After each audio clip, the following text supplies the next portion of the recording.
Assalamualaikum warahmatullahi wabarakatuh. Perkenalkan, nama saya Daniel Junaidi dengan NIM 19521100117 dari program studi Sosiologi kelas 3C. Video ini dibuat untuk pemenuhan mata kuliah Sosiologi Pedesaan. Video ini tentang perencanaan pembangunan Desa Telang. Desa Telang berada di Kecamatan Kamal, Kabupaten Bangkalan, Jawa Timur, di mana Perguruan Tinggi Negeri Universitas Trunojoyo Madura berada di Desa Telang. Dalam perencanaan pembangunan, nantinya saya akan menggunakan 4 metode. Yang pertama adalah social mapping. Social mapping ini bertujuan untuk melihat pola interaksi yang ada di Desa Telang. Yang kedua adalah diagram Venn. Diagram Venn ini bertujuan untuk menentukan tipologi sosial masyarakat Desa Telang, di mana nantinya kita akan melihat masalah yang menjadi prioritas dan masalah yang paling penting, di mana nantinya apakah prioritas pembangunan desa telah sejalan dengan kebutuhan masyarakat. Kemudian yang ketiga adalah food basket. Food basket ini juga bertujuan untuk menentukan tipologi sosial, di mana nanti kita melihat pola konsumsi untuk menentukan tingkat ekonomi rumah tangga yang ada di Desa Telang. Kemudian yang keempat adalah matrix scoring. Matrix scoring ini bertujuan untuk melihat sistem sosial yang ada. Jadi di dalamnya kita akan mengevaluasi permasalahan atau kebutuhan yang ada di Desa Telang dalam sebuah skala, dari masalah yang paling penting sampai masalah yang paling tidak penting atau kebutuhan. Nah, data-data tersebut sudah saya ubah menjadi data digital, di mana sudah saya kumpulkan dari narasumber perangkat desa dan dari narasumber masyarakat setempat.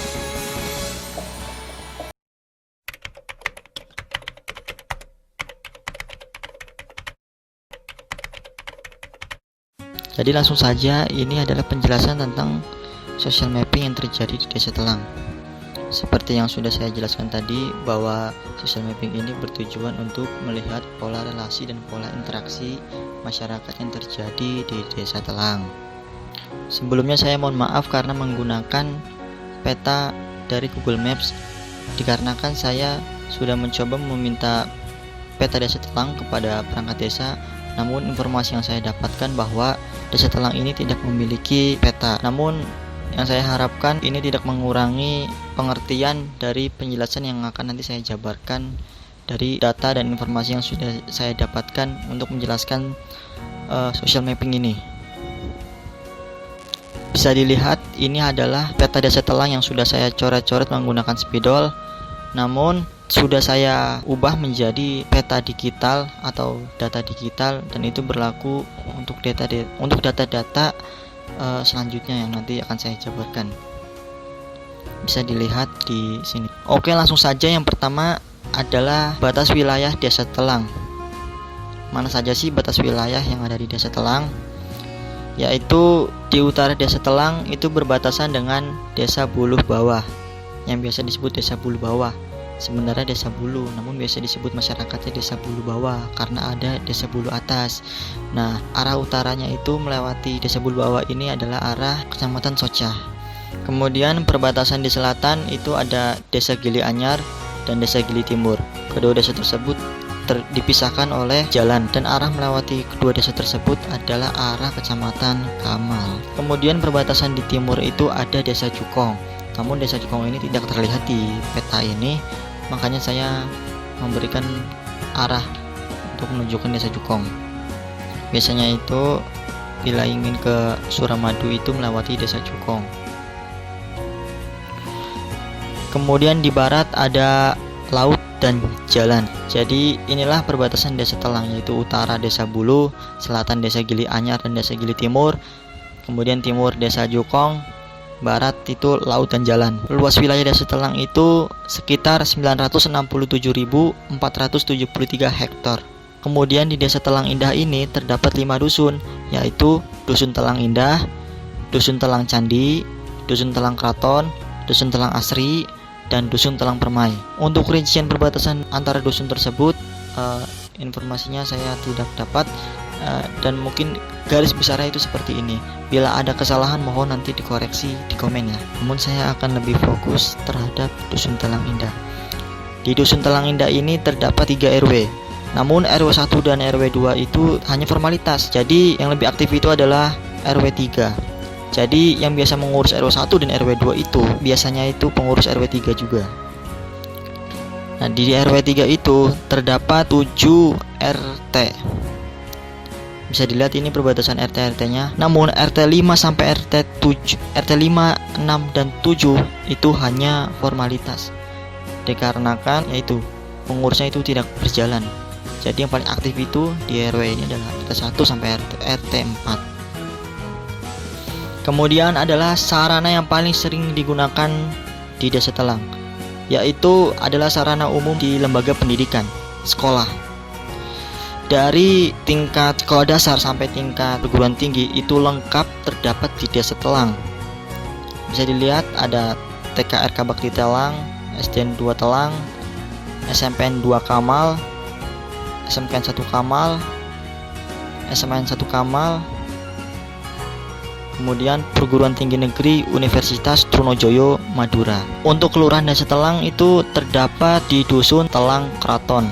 Kemudian bagaimana sih fasilitas kesehatan di Desa Telang ini? Terdapat Puskesmas Bantu. Bangunannya itu di samping kantor kelurahan di Desa Telang. Biasanya Puskesmas Bantu ini sering digunakan oleh masyarakat Desa Telang. Namun karena jam operasionalnya itu terbatas, jadi kebanyakan juga masyarakatnya itu berobat ke Puskesmas Kamal atau Puskesmas Soca. Kemudian tempat ibadah di Desa Telang ini cukup banyak dan lumayan lengkap. Bisa dilihat ada Masjid Baitul Amal, kemudian musola yang saya tunjuk ini. Namun musola ini juga yang saya dapatkan, kemungkinan masih banyak yang tidak saya daftarkan di sini di peta ini. Kemudian ada Gereja Kristen Jawi Wetan, Kamal. Kemudian bagaimana sih Bank Mini atau ATM Center di Desa Telang? Cukup lengkap. Bila kita berjalan di Desa Telang Indah menuju kampus UTM, kita akan melihat ATM BTN di depan Geraha Trunojoyo. Kemudian 50 meter dari situ kita akan menemukan ATM Bank Jatim. Tidak jauh pula dari situ kita akan melihat ATM Center atau ATM bersama di depan gerbang UTM. Kemudian mengenai pos dan giro. Masyarakat bila ingin mengirim atau menerima transfer dari luar negeri biasanya menggunakan jasa pos yang berada di Kamal. Kenapa? Karena tidak banyak TKI atau TKW di Desa Telang, menjadikan pos tidak terlalu dibutuhkan. Kemudian bagaimana sih pemanfaatan sumber daya alam Desa Telang? Mayoritas pekerjaan penduduk Desa Telang ini adalah seorang petani pangan, karena di Desa Telang masih banyak lahan kosong untuk dijadikan sawah. Kemudian ada ASN atau aparatur sipil negara. Banyak terdapat di daerah perumahan, khususnya di RW 3, Dusun Telang Indah dan Dusun Telang Asri, terkhususnya di perumahan-perumahan yang ada di Desa Telang. Kemudian ada nelayan atau tambak. Meskipun di utara Telang Indah ini terdapat laut, namun tidak memungkinkan warganya untuk menjadi nelayan. Karena air laut di sekitar Desa Telang telah tercemar atau polusi akibat masuk dalam rute pelayaran kapal. Biasanya petani mengalirkan airnya menggunakan musim hujan jika musim hujan. Namun kalau tidak sedang musim hujan, biasanya petani menggunakan bor untuk mengalirkan air. Kemudian pembelajaran kebutuhan petani. Biasanya para petani ini, terkhususnya di Dusun Telang Indah, membeli bibit-bibitnya itu di depan Masjid Baitul Amal. Bisa dilihat di peta ini. Biasanya masyarakatnya itu membeli bahan-bahan kebutuhannya itu di Pasar Kamar atau Pasar Soca. Ya, bisa dilihat perlintasan kapal yang tadi saya sudah katakan. Jadi intinya sarana paling lengkap di Telang ini adalah dari lembaga pendidikan yaitu sekolah, kemudian tempat ibadah yang begitu banyak. Untuk penduduknya, agamanya mayoritasnya adalah agama Islam. Sedangkan agama Kristen pertumbuhannya tidak signifikan meskipun ada. Inilah metode pertama yang disebut social mapping. Baik, metode yang kedua adalah diagram Venn mengenai desa telang. Diagram Venn ini bertujuan untuk melihat pola relasi, untuk melihat masalah menjadi penting dan menjadi prioritas. Apakah prioritas pembangunan desa sejalan dengan kebutuhan masyarakat? Dapat dilihat di diagram Venn ini. Bisa kita lihat di sana terdapat lingkaran-lingkaran dari yang terbesar hingga terkecil, dari yang berorientasi sampai yang tidak. Nah, fokus utamanya ini adalah masalah-masalah ekonomi yang terjadi di desa telang yang sering dikeluhkan masyarakatnya. Nah, sudah saya kumpulkan. Ternyata di situ ada BLT, Koperasi RT RW, Karang Taruna, LPMK, NPM, kelurahan, dan lain-lain sebagainya. Mengapa BLT yang paling besar lingkarannya?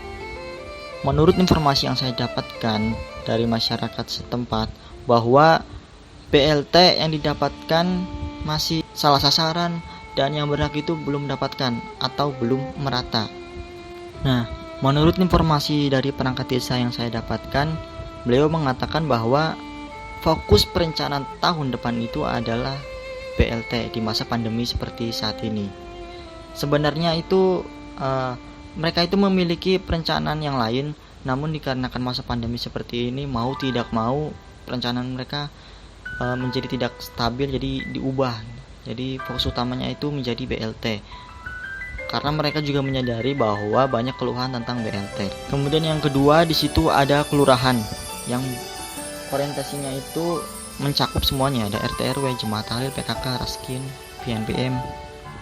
Oh ya, sebelumnya saya ingin menjelaskan maksud kelurahan di sini. Maksudnya kelurahan di sini itu maksudnya itu kelurahan itu hadir sebagai penyedia kebutuhan-kebutuhan masyarakat. Maksudnya seperti sarana umum, infrastruktur gitu. Dan masyarakat ini keluhan keduanya ini ternyata masalah infrastruktur.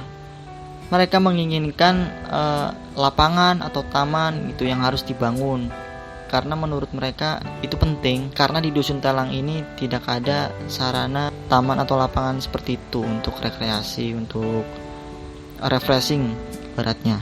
Kemudian informasi yang saya dapatkan dari narasumber perangkat desa saya mengatakan bahwa kelurahan menjadi fokus utama yang kedua, karena mereka mendengar keluhan tentang infrastruktur yang tadi itu. Mereka mau membangun infrastruktur yang baru seperti lapangan atau taman, namun ada kendalanya. Informasi yang saya dapatkan, mereka mengatakan bahwa sudah tidak ada lagi lahan atau tanah kosong untuk membangun infrastruktur tersebut. Dan kemudian yang ketiga adalah PNPM, Program Nasional Pemberdayaan Masyarakat Mandiri Pedesaan. Sepertinya program ini adalah dari pemerintah pusat, dan ini sudah berjalan dari kemungkinan hampir semua desa di wilayah Madura ini menjalankan program ini dan berjalan cukup baik. Dan dapat saya simpulkan bahwa kelurahan Desa Telang dengan masyarakat di sini itu sejalan. Prioritas pembangunan Desa Telang jalan dengan kebutuhan masyarakat Desa Telang. Dapat saya katakan juga hubungan antara pemerintah Desa Telang dengan masyarakat Desa Telang ini cukup baik, karena mereka mendengar apa keluhan dan kebutuhan masyarakatnya. Begitupun lembaga-lembaga lain. Kemudian ada lembaga pendidikan di situ. Di situ lembaga pendidikan terlihat tidak berorientasi dengan masalah ekonomi maupun kelurahan. Mengapa? Karena lembaga pendidikan di Desa Telang ini dianggap sudah berjalan dengan baik. Mengapa begitu? Karena melihat dari sekolah dasar sampai perguruan tinggi itu terdapat di Desa Telang ini. Jadi mereka tidak terlalu fokus terhadap lembaga pendidikan karena dianggap sudah berjalan dengan baik. Baik, metode yang ketiga adalah food basket. Food basket ini bertujuan melihat pola konsumsi untuk melihat tingkat ekonomi rumah tangga yang ada di Desa Telang. Bisa dilihat untuk kebutuhan prioritas itu adalah lauk pauk dan yang kedua baru beras. Mengapa bukan beras yang urutan pertama? Dikarenakan mayoritas masyarakat Talang ini adalah seorang petani pangan. Jadi rata-rata mereka sudah memiliki beras yang nantinya akan dijual kemudian untuk kebutuhan mereka sendiri. Jadi mereka lebih membutuhkan lauk pauknya. Kemudian ada kebutuhan penunjang mereka adalah sabun mandi, rinso, pipol. Kemudian kebutuhan utama mereka yang pertama itu adalah kuota. Mengapa kuota? Dikarenakan kuota menjadi penting di masa pandemi ini untuk anak-anak mereka melanjutkan aktivitas daring dari sekolah. Meskipun sedikit informasi bahwa di Desa Telang ini pada tanggal 16 kemarin itu sedang uji coba untuk kegiatan pembelajaran secara luring. Kemudian yang kedua ada masker, yang ketiga ada hand sanitizer. Jadi yang dapat saya simpulkan bahwa kebutuhan individu Desa Telang itu yang pertama adalah lauk pauk, yang kedua baru beras, ketiga sabun, yang keempat kuota. Inilah metode ketiga food basket. Baik yang terakhir atau metode keempat adalah matrix scoring. Matrix scoring ini bertujuan untuk melihat sistem sosial yang ada di pedesaan tersebut untuk mengevaluasi permasalahan atau kebutuhan yang ada di Desa Telang dalam sebuah skala yang menjadi paling penting dan menjadi yang paling tidak penting. Dan di sini saya membuat skala 1 sampai 5 saja. Bisa terlihat di sini ada permasalahan terjadi dan skor sudah tersedia. Yang pertama adalah kebutuhan motor, mendapatkan skor atau bintang 5.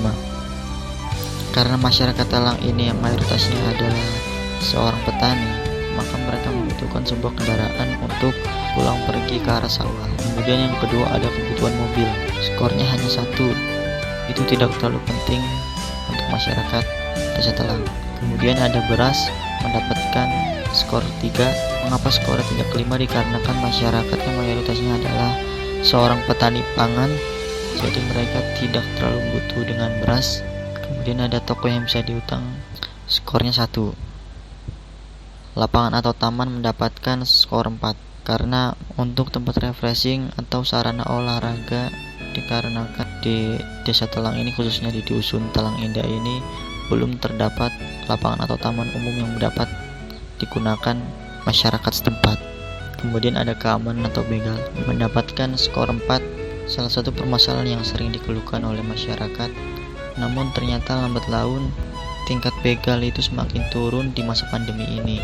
Kemudian ada BLT, mendapatkan skor 5. Itu begitu penting karena masyarakatnya mengatakan bahwa BLT di Desa Telang ini belum merata. Namun informasi yang saya dapatkan dari pemerintah Desa Telang ini bahwa terdapat kendala tentang data-data lama dan data baru. Kemudian ada perbaikan drainase, mendapatkan bintang 3, khususnya di Dusun Telang Indah. Ketika sedang musim hujan, drainase di Desa Telang Indah itu kurang berjalan dengan baik, akhirnya mengakibatkan banjir. Inilah metode terakhir, yaitu matrix scoring.